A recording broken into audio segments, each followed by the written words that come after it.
He has become an existential threat for this country, and he must go as soon as possible. He has become an existential threat. The fact that he is living, then it's a threat in itself to us. But those of us who used to watch DJ Afro used to have this saying of, ati, some people must die for a better tomorrow.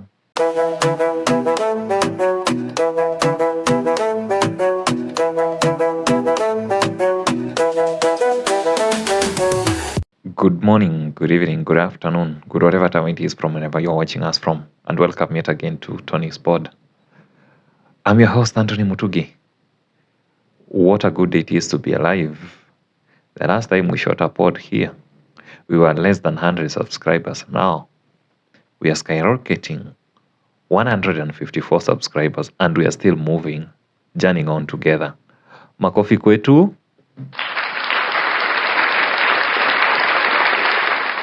And thank you, because if you are here, it meant that for you to choose to subscribe to this channel, there's something of value that you saw. You spared your precious time to listen to what we had to say, and you thought that it was worth of your valuable time. And you actually say that you would look forward to hear from us yet again. So one promise we make to you is that we'll always be consistent in producing valuable content to you. Spark thoughting information, informing you, educating you, and entertaining you. We hope we'll journey this together, and at least let's agree on matters, disagree on other matters, but at the end of the day, make the world a better place. Well, today is on the 11th of July, the year of the Lord 2025.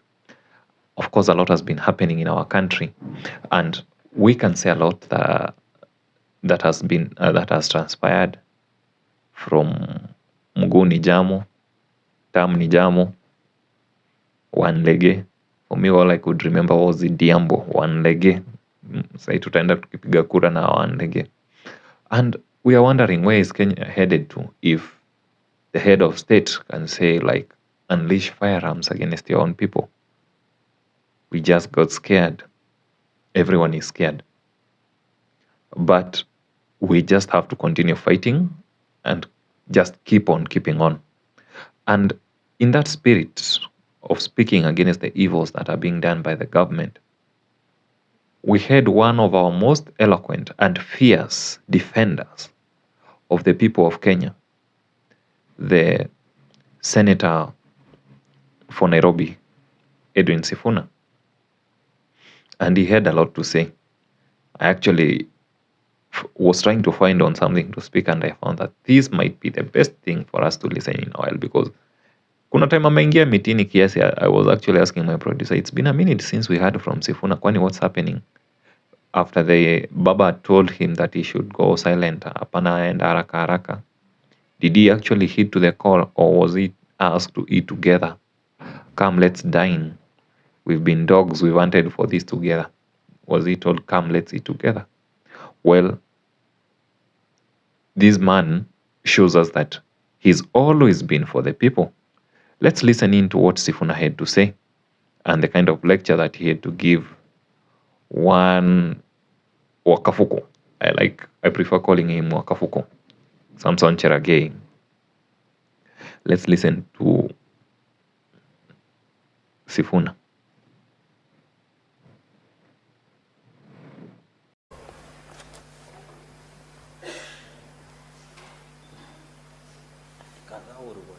Senator Sifuna Edwin.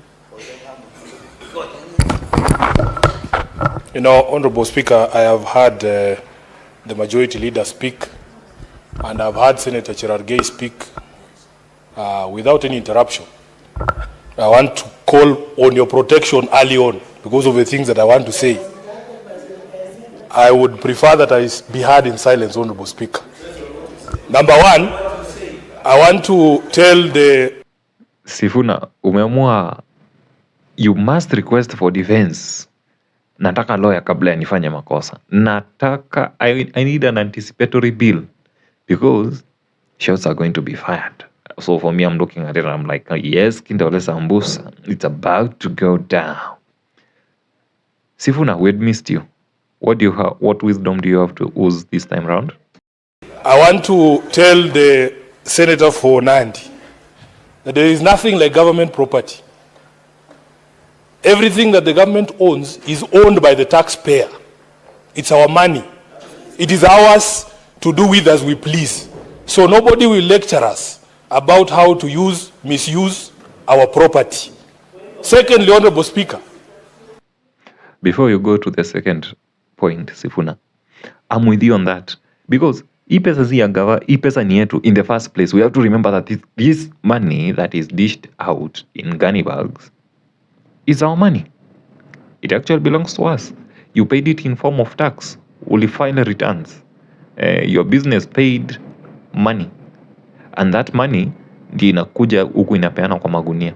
So basically, Sifuna is trying to remind us that this money does not belong to the politicians. It actually belongs to us. You remember ile time mzazi anakukopa ngando anakuambia, kama son, nitumia 3,000 nitakurudishia.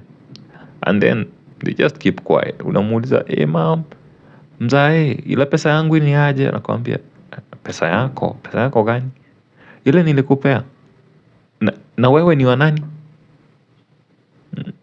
Daddy, mimi ni wako. Halafu kwa hivyo hata pesa yako ni yangu. You feel robbed, but at the end of the day it's true. You belong to him. You don't even need any money. Si unalishwa nini. You know that narrative.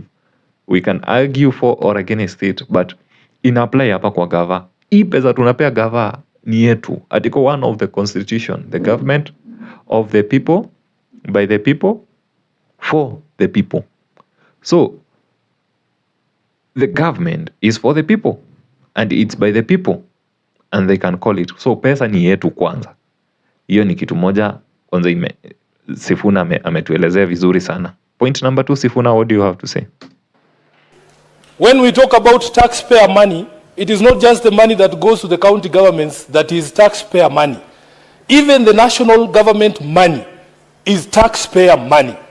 It broke my heart, Honorable Speaker, just a few days to see a whole doctor posting on Twitter that after all the noise they made out here, Honorable Speaker, when they were coming here, when they were on strike saying the Senate should do something because health is devolved, after all the push we gave as a house to the medical doctors to push the National Assembly to allocate money to them in the current budget, a whole doctor goes on Twitter and says, "Thank you, President Ruto, for giving us money." That's not his money. That is public money. Honorable Speaker, that is public money. Number 2, Honorable Speaker, as a taxpayer in this country, there are very few things that make me happy because we have serious problems with the way that this government utilizes our property. Honorable Speaker, the only time when you drive around this country and you see a road sign that says road maintenance levy, your taxes have been used to improve this road, that's the only time that I feel proud to be a taxpayer in this country. But all these other times, when you talk about people putting their photos everywhere, I have seen governors, whenever there is a tax waiver, his photo is bigger than the message that is in the newspaper.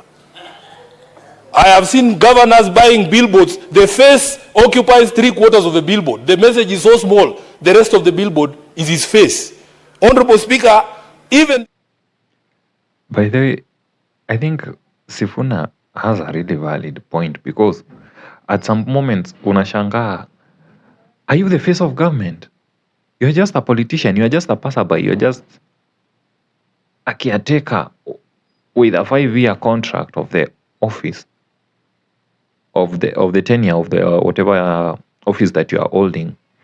And if you perform well, if you perform well, if you please your employer, then they might choose to give you another term. But now, wewe uso yako ndio inaonekana kwa project zote zimeandikwa jina lako. Is it about your name? Is it about who you are? You didn't use your money, so why are we having your name there in the first place? Sifuna, continue hitting them on the head. Hit the nail on the head. Even this week, I have seen a governor who is my friend, and I have to say this because I want him to succeed.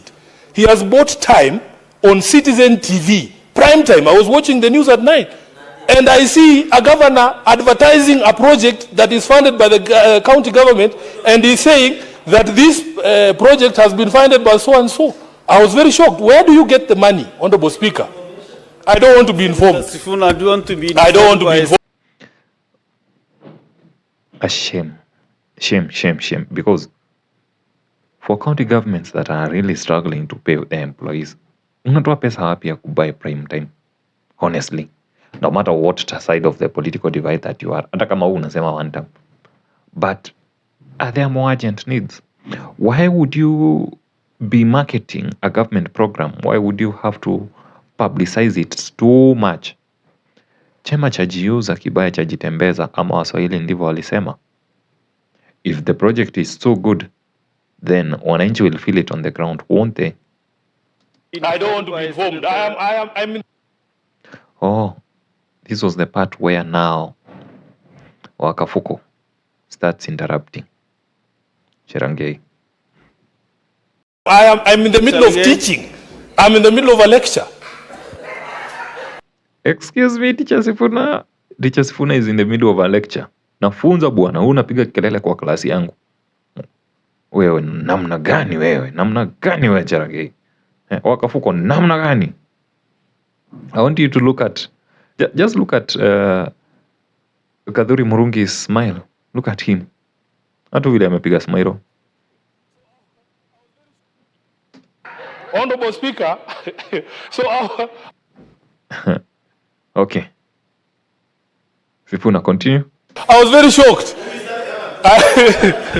You all have TVs, you can pay subscription, you will see the governor. So, Honorable Speaker, I ask that you protect me. When I began this submission, Honorable Speaker, I asked that you protect me because I knew this would happen. Honorable Speaker. Matters arising. So he saw this coming. That's why he was requesting that the speaker protects him.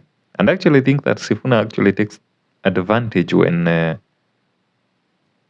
Kadhuri Murungi is the speaker to unleash his debating prowess and try to negate the rules. I don't think he would do that when King is the speaker. King is a bit, I would call it more firm. You know, that teacher who does not laugh around, likes looking like he's strict, but bado mnajua huyu tunajua choche zake. Okay, so Sifuna was asking for protection because he knew there's something that he's saying. So apart from the governor, where are you headed? Because according to Wakafuko aka Cherangei, he's smelling a rat. He can really smell a rat, and he is asking for your blood, Sifuna. Honorable Speaker, we have seen images of governors. What is your point of order, Senator Cherangei? Under which standing order are you raising the point? Speaker, I stand under standing order 101 on contents of speech. When Senator Sifuna says he's teaching us, is it part of the rules of debate, Mr. Speaker? Are there children that he's teaching here? All of us are distinguished senators, and that governor, by the way, Mr. Speaker, is Governor George Natembeya. That is why he's fearing to say. Okay, alitusimulia ni Governor George Natembeya, lakini hebu sikia kwa sauti. Are there children that he's teaching here? All of us are distinguished senators, and that governor, by the way, Mr. Speaker, is Governor George Natembeya. That is why he's fearing to say. Mr. Speaker. So, okay. Anasema hapa kuna watoto. Who are you teaching? Wait for the comeback from the Bukusu man. Maybe he's teaching citizens of Kenya. In fact, Honorable Speaker, if umesikia support ya Njero iko wapi? Saidia Sifuna. Anyway, Sifuna, jitetee. Honorable Speaker, if you look upstairs, you will see there are children there. Yeah, so allow me to teach. And when I'm standing here, I am not just speaking to this house, Honorable Speaker, I'm speaking to the country. So, Honorable Speaker. Wewe, career threatening tackle. I'm not speaking. There are children there who are watching the Senate proceedings. And he also goes ahead to say that he's teaching the country. He's being watched by the whole country. So it's not about you, man. It's not about you. Cherangei, Wakafuko, it's not about you.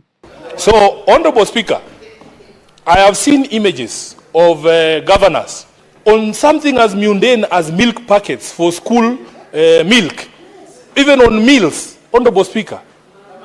So that you want to tell us that this is Sifuna is doing. Eh? I have seen my colleagues in the National Assembly. Honorable Speaker, every single national government CDF funded project, they have to find a way to put their names on it. Even after the courts ruled that this thing is unconstitutional, they changed now. They say, oh, this is financial year 2022-2023, patron. Then they write Edwin Sifuna, patron. Honorable Speaker, this Mr. Musundi has identified a proper problem in this country. And we want to be able to say that every single coin that is utilized by national and county governments is actually our money. That's our property. Honorable Speaker, I've seen these patrons disbursing bursary checks, and they want to greet the parent and look them in the eye and ask them, who is the person who gave you this check? Then they say it is Sifuna. Then they say, remember me in 2027. Mr. Speaker, That has been heard a lot. That we are still currently, imagine, in the 21st century, in the era of AI, the era of Internet of Things, we still have people dishing out checks even manually. The bursary.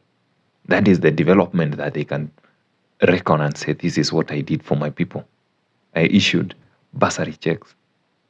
Why can't you have a system where the money goes to the school directly? In the era of automated banking, guy. And then you call that development?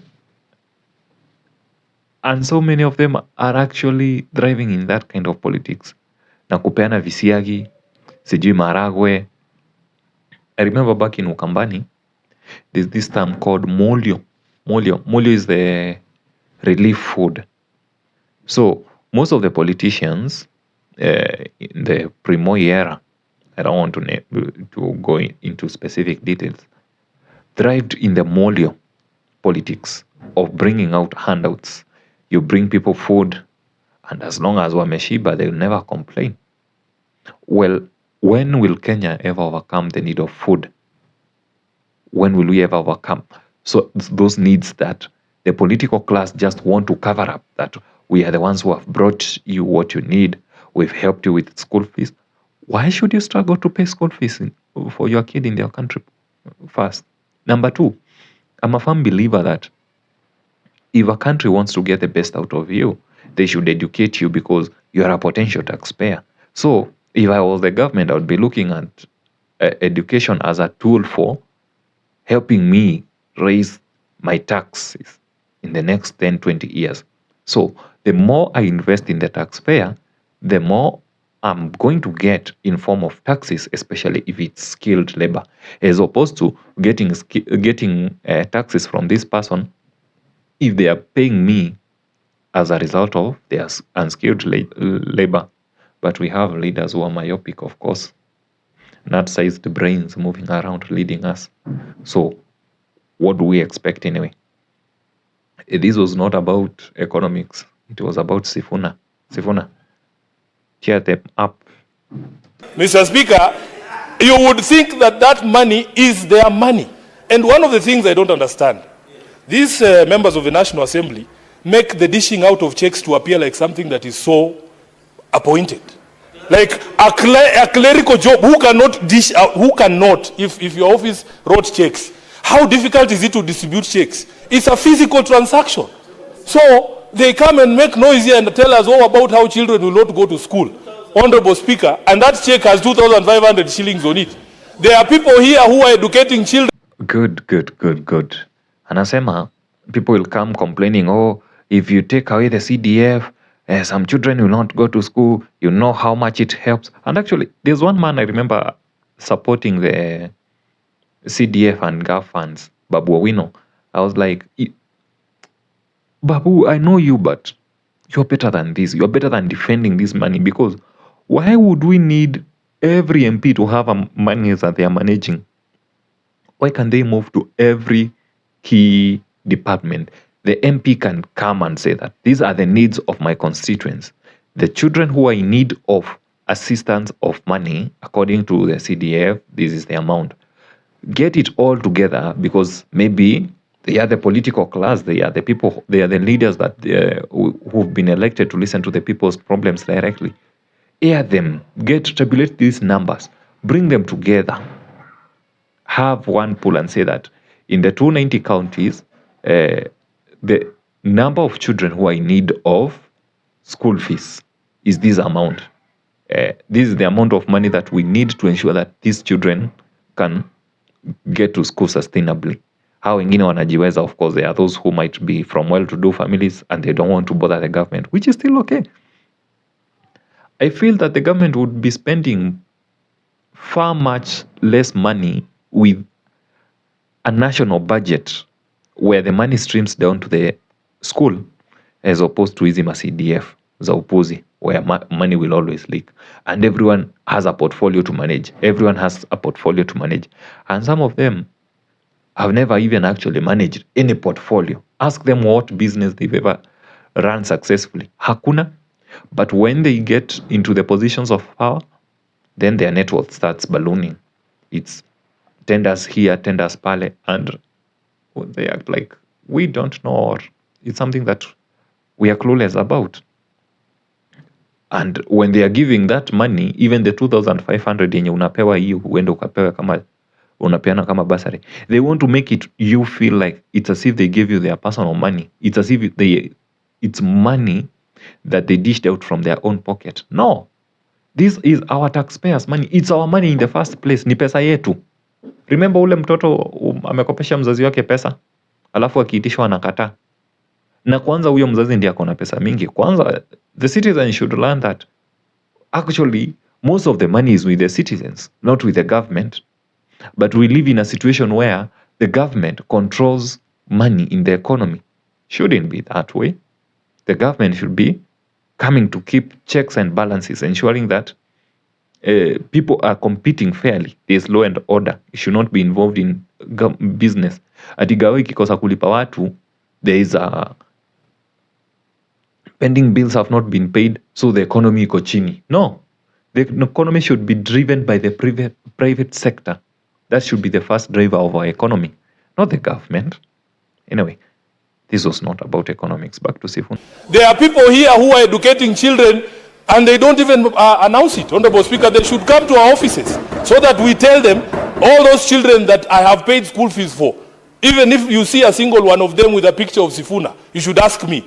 They go there and they say, this is the so-and-so who did it for me. But you don't see me presenting checks here in Nairobi saying, oh, Sifuna is issuing bursaries today. That is not your money. Can you show us photos of you issuing your own money so that you leave this public money aside, Honorable Speaker? Then, Honorable Speaker. Great. This is not your money. Hii pesa, I remember Duale saying, hii pesa si ya mamako bana. This money that you're giving out, it's not yours. It doesn't belong to you. It belongs to the people in the first place. You don't have to come showing us that you own nini.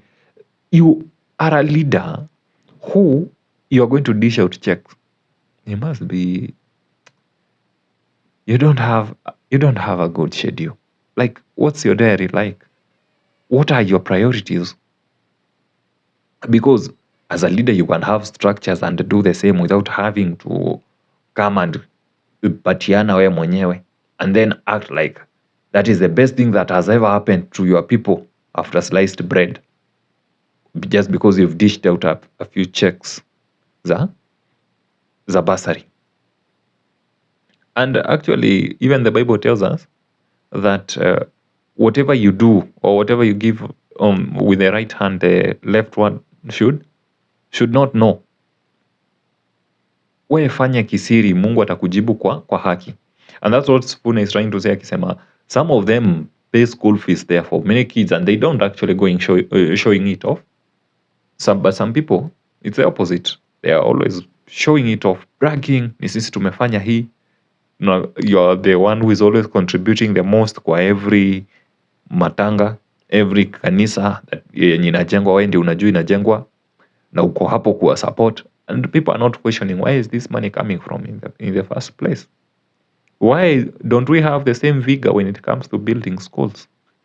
Where is the same energy? Anyway, back to Sifuna. The majority leader even wanted us to extend this thing to Plex. There was a young man who was going around this country called Morara, auditing national projects. The country is led by plaques written, oh, this project was commissioned by William Ruto on this particular day, on this particular day. Those are the other plaques that we need to go for, because that is not Ruto's money. He should also remove his name on those plaques. Honorable Speaker, it is the truth. The majority leader told us we need to extend it to plaques. I can show you those plaques. Senator Sifuna, there is a point of order again from Senator Chalge. Plaques. This project was launched by this project, blah, blah, blah, blah, blah. The dog ate my homework, nini, nini. Morara was always exposing these projects. White elephants. Ziko huku zimejaa na pesa imekulwa. Waligula. They are still eating. And at the same time, as the money is being spent, we are acting like it's just normal. And zimeandikwa tu majina. This was done by fulani. Is it about you or is it about the people? Did you do it with your own money? So why do you need your name there in the first place? And he's actually saying that the projects are still there, they may fail. Remember the stadium in Wote? In the next 6 months. How many 6 months have passed since those 6 months were quoted? Okay. And as of now, I actually thought, as per my reasoning, is that if actually a stadium like Wote has been built, what you are supposed to come and do is to launch. So if you need to have a plaque, it should be like, this stadium was launched by, it's already complete, not commencing. Not launch a complete project, kuja fungua kitu imefanyika. And this narrative plagues, I remember actually, I really hope I'll find that video of Rigiji explaining why ati lazima uweke jina yako kwa hizo manini, kwa hizo manini project umefanya as a mwanasiasa, because it will help people know that it is you who worked. Is it about you who worked, or is it about making things work for the people? Who is it all about? Anyway, it's a dramatic country. And all what people want to take credit is, I did this, I did that. It's not about helping mwananchi. It's about kujipiga kifua. I would say that. From Senator Chalge. Mr. Speaker, I rise again understanding 101 on contents of speech, Mr. Speaker. This obsession by Senator Sifuna or President William Ruto must stop. If he wants to discuss the president, he should bring a substantive motion. Then we can handle at that point. He should stop this obsession, Mr. Speaker. Please, protect, because the president is not here to defend himself. Because when you are making such assertion against anyone, they have a right to be here to defend themselves. But since he's not here, he should just stop dragging. You know, majority leader can defend himself because he's here, Mr. Speaker. Can the Honorable Senator withdraw and apologize or substantiate, Mr. Speaker? Because when he says there are plaques that are littered with the name of President William Ruto in the country, that is not a statement of fact and standing order 105. Senator Chalage, just a minute ago, you are requesting to be given the names of the governors. Correct. You have the plates. No. Also, you mentioned the name of a certain governor. Correct. Sit down, Mr. Speaker, can I finish? Speaker, can I finish? Mr. Speaker, can I finish? Too long. Can I finish? Listen, Senator Chalage, since too long cannot make a right. Also, Senator Sifuna, there was a communication from the chair about that standing order to avoid mentioning names of state officers who are not in this house. Maybe unless you bring a substantive motion. Honorable Speaker, can I finish? Sit down, Bwana. Sit down. You are not the speaker. All the senators. You are not the speaker. Mr. Speaker, why is Senator Sifuna ordering me? You are the speaker. Resume the seat. Resume your seat, Senator Sifuna. Let me finish what I was saying.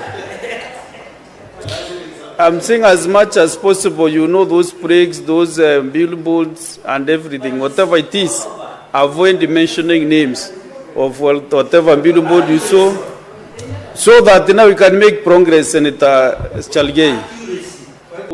and everything, whatever it is. Tranquilo, Avoid mentioning tranquilo, names calma, of calma. whatever Tranquilo, billboard. tranquilo, calma, So calma. we can make Tranquilo, tranquilo, calma, calma.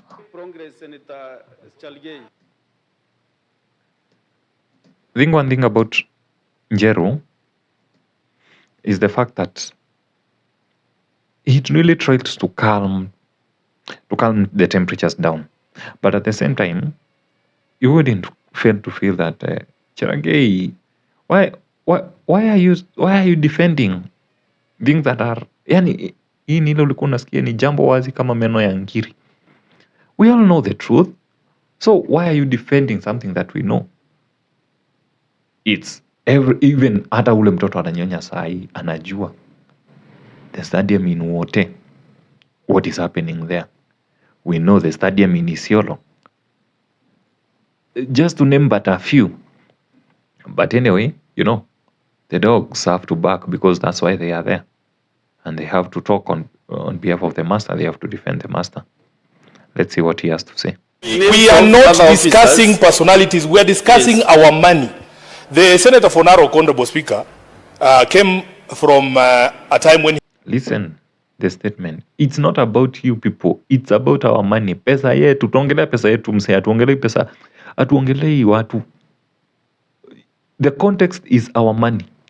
If you are named as a suspect in the pursuit of our money, we are just doing what is called a paper trail, following the money. Sifuna is just trying to say that these names are coming as a result of following our money. Why is your name in the middle of our money? Why your name passing around in the middle of our money? We hate you. We hate you. Not discussing personalities. We are discussing our money. The Senator for Narok, Honorable Speaker, came from a time when he was hosting the president in his county. So he came back and told us, oh, we have been given an airport in Narok. The contractors are there day and night. So one time I had been given a lift by a friend of mine. We were coming from somewhere in Western. I said, I want to see this airstrip in Narok that has a contractor day and night. So I asked the pilot to fly over that space. Honorable Speaker, there is a plaque sitting there. There are no contractors there. That young... Wait a minute. Sifuna, you were given a lift and then ukaambia pilot, pitia na hapa. And she's a friend of yours. Na ndege. Lift ya ndege mse. Na sisi lift za Vitz pia kupata ni rare. Hey. Na kuna wengine wanaitwa out na wanapelekwa na Isuzu. Wengine wanapelekwa na MyFH, wanapelekwa na 2NK. Jesus Christ, wanabaisi kwenyewe kwa hii dunia tuwezi tosha. Na mtu mwingine naye anapewa lift ya ndege. Alafu anaambia hebu tupitie tuone penye ile airport yana pale inakaa. So, Sifuna ulipopewa lift na ndege alafu ukapea nini ya pilot instructions mpitie hiyo route nyingine. Muone venye kina Cherargei wanaendelea. What did you guys find? Given an airport in Narok, the contractors are there day and night. So one time I had been given a lift by a friend of mine. We were coming from somewhere in Western. I said, I want to see this airstrip in Narok that has a contractor day and night. So I asked the pilot to fly over that space. Honorable Speaker, there is a plaque sitting there. There are no contractors there. That young man called Morara has gone around the whole country, has shown us. Even when you go to the so-called stadium in Wote, if you go to Kamarin Stadium, you will find those plaques there. Honorable Speaker, we cannot have these gatekeepers of the executive in the legislature. You do your job, let him do his job. So, Honorable Speaker, when he was going, Honorable Speaker, can you protect me from this heckler? Senator Chalgei, order, kindly. Sasa, huyu mtu anapiga kelele, like, heckling like a monkey. This is the highest position of eloquence, of debate, of showing intellectual prowess. But then you are there heckling like a monkey. Hey, wagafuko bana. Wagafuko. And then you see how this thing was pissing off Sifuna. You could feel he's being agitated. And that is the aim. Deviating the story. Usahau plot. I think Cherargei is that kid who was like, kama ni hivyo, hakuna mtu atakula, hakuna mtu atapata. Ukimwaga mboga na mwaga ugali. Hakuna mtu kati yetu ata benefit. Why would you heckle? Anyway, hatuwezi sema heckle kwake. Honorable Speaker, can you protect me from this heckler? Senator Chegna, you order, kindly. No. Honorable Speaker, do you know? Of order are not making sense now.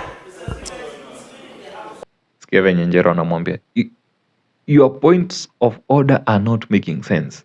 Yani, if something is not making sense, then it's nonsense. Did you sense the joke? Yeah, of course, you got some sense of humor. So, ameambia hiyo yake ni nonsense. Acha upuzi bwana, acha upuzi. Cha watu waongee. Sasa tuko hapa kukubamba. Honorable Speaker, there is... Senator Chalagay, can you around... You know when you are used to using matatus, have you ever been in a chopper? You can see. No. Was that necessary, Sifuna? Ati is used to being in a matatu, is never seen the inside of a chopper. Guy, atakusema kwa Toyen. Toyen, unajua alisema mimi sijaipanda tege bwana. Hebu nitolea hivi kwanza tuienda ile tu sijui unaenda ya wapi. Hata kama utanifikisha na hapo kwetu Nandi Hills. Sijui kama ndege itaanguka wapi Nandi Hills. Ningependa unisaidie hiyo lift bwana, ndio Sifuna asikuwa ananiongelelea hivyo. Ananikonga vibaya sana kule Senate bwana. Toen, fanya mambo. Anyway, he's being told that he's behaving like a tout. Analeta umakanga kwa Senate juu hajawahi panda ndege. We? Career threatening tackle, but referee waves. Play on. No. Honorable Speaker, protect me from this. Senator Chalagay. Senator Chalagay, I'm giving you the first warning this afternoon. I'm giving you the first warning. No point of order. Honorable Speaker, please. Let Senator Sifuna be in silence. Thank you. To conclude his... Honorable Speaker, so the point that I was making, Honorable Speaker, is that those plaques with names of either projects that have been started or concluded should bear the same sign that I told you about, the Road Maintenance Levy Fund. It should say, your taxes have built this stadium in Wote. Your taxes have built this stadium in Kamarin, which doesn't exist, by the way. Honorable Speaker, let me conclude by commenting on something he said. Yeah.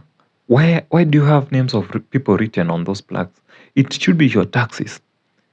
Your road levy has been used to maintain this road. This kind of levy has been used. That is what should be being quoted.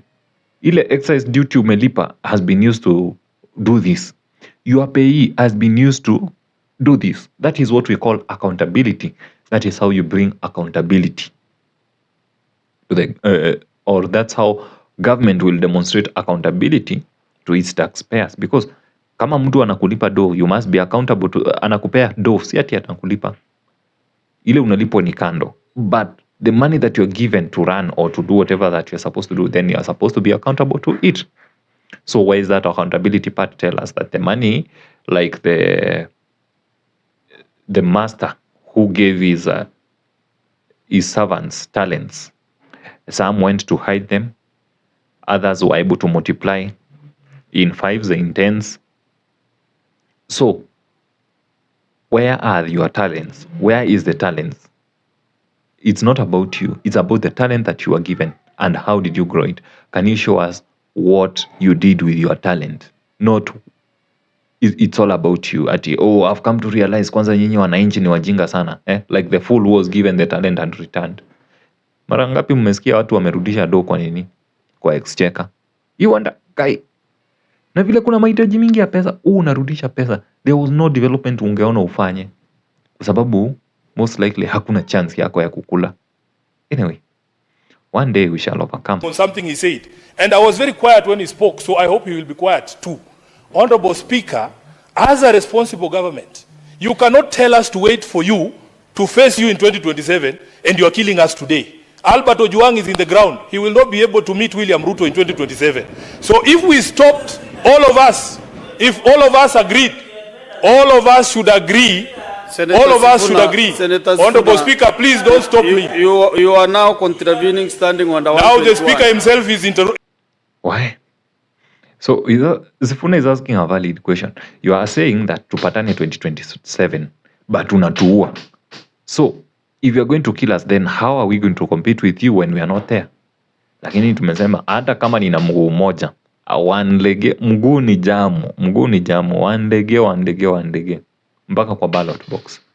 Anyway, Albert Ojwang will not vote. Albert Ojwang did not just die. Life was taken away from him. Albert Ojwang did not just die. Boniface Karaoke has been buried today. And it was so emotional. Just imagine, the peak that they had was the last few seconds of his life. That is the moments that were frozen. So sad. Anyway, life has been taken away from so many children. Lives have been taken away during this maandamano thing. And now, actually, a whole president has given we can't say shoot to kill, but has authorized shooting against protesters or against ati watu wanasumbua, wanaharibu mali ya umma nini. Risasi si mawe bwana rais. You're supposed to protect us, but now you want to kill us like that. Anyway, even Muammar Gaddafi used air strikes against these people, and that did not prevent him from being overpowered. Anyway, back to Sifuna. interrupting me. Starting on the 121. I gave a ruling, I gave you guidance. You know you cannot do elections in the Senate. We don't do elections in the Senate. So avoid mentioning names of state officers. I warned you. I cautioned you. That is the first caution again, understanding on the 121. Very well, Honorable And Speaker. you know the consequences. Very well, Honorable Speaker. Very well, Honorable Speaker. What I'm saying is this. All of us must agree that if decisions are being made democratically at an election, can we guarantee that all of us get to that election? Because you can't tell me to wait for you at the ballot and then you make sure I don't get there. Is Albert Ojwang supposed to vote from the grave? There's no such polling station. So when you talk about a state officer standing up and saying you can shoot people, as if people don't die from gunshot wounds. Honorable Speaker, we saw Rex Masai, the young man who was killed during the protest, was shot in the leg.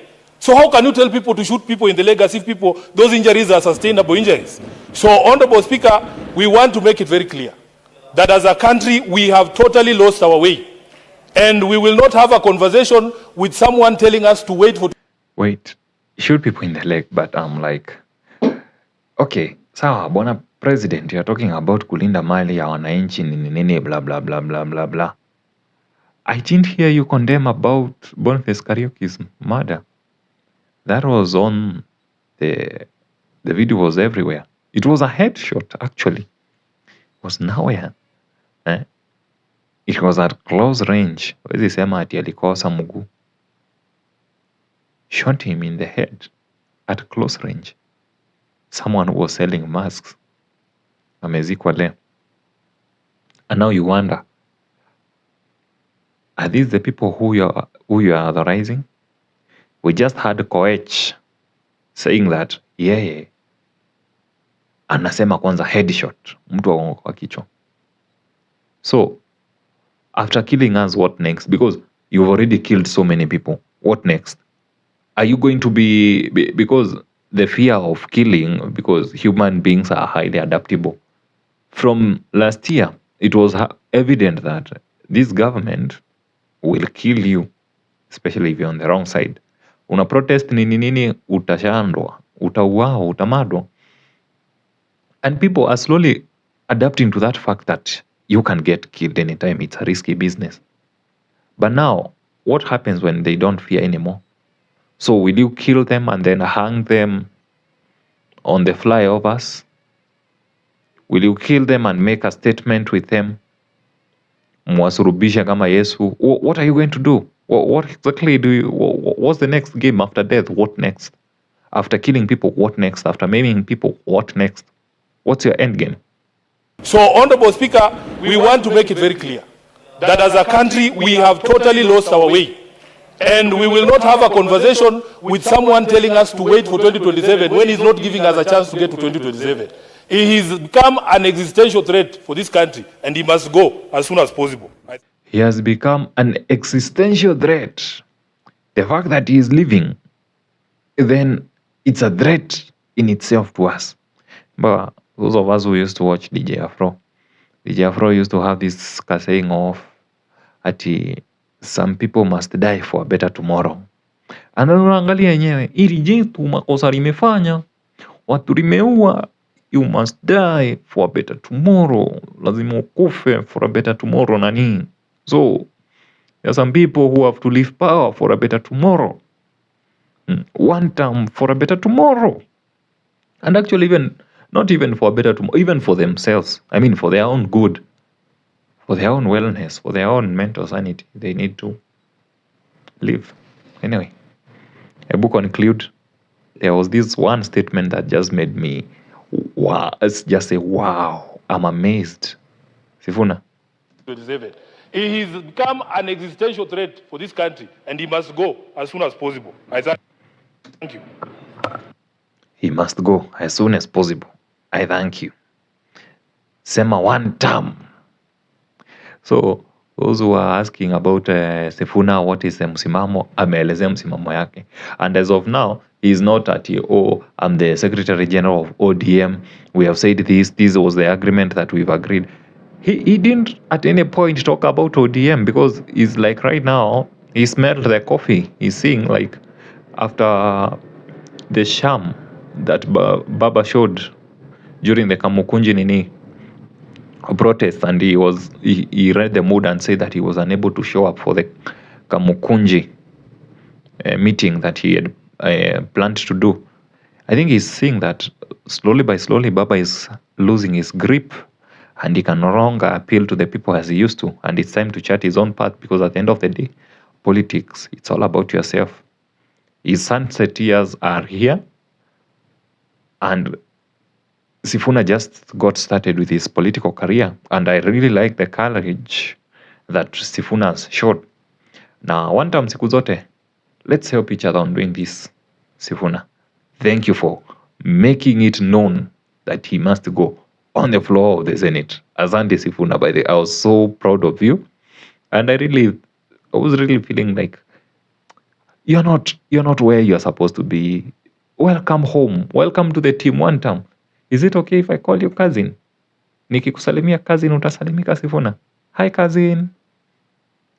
Anyway, I don't have much to say. That's all I had prepared for today. Let's continue seeing what happens in the next few days that are coming. As of now, just remember to stay vigilant, keep questioning, keep warm, and just take care. Adios.